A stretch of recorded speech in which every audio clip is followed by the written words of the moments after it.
Sejumlah harga bahan pokok kembali mengalami kenaikan dalam beberapa hari terakhir. Kenaikan ini terpantau di Pasar Bina Usaha Melabuh, Kabupaten Aceh Barat. Berikut kita dengarkan laporan selengkapnya.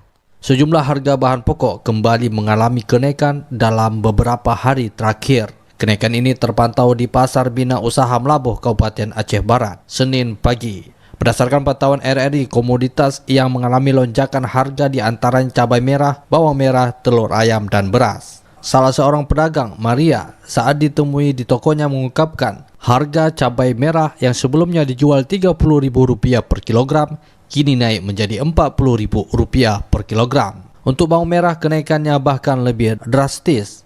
Dari sebelumnya berkisar antara Rp30 hingga Rp40.000, kini melonjak hingga Rp60.000 per kilogram.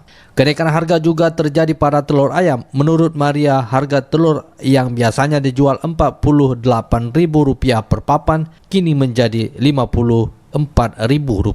Dengan kondisi ini, Maria berharap pemerintah dapat segera mengambil langkah untuk mengendalikan harga bahan pokok. Jika tidak, ia khawatir jumlah pembeli akan terus menurun karena sebahagian besar mengeluh harga-harga yang semakin mahal. Reporter RRI Melabuh Irham Syah melaporkan.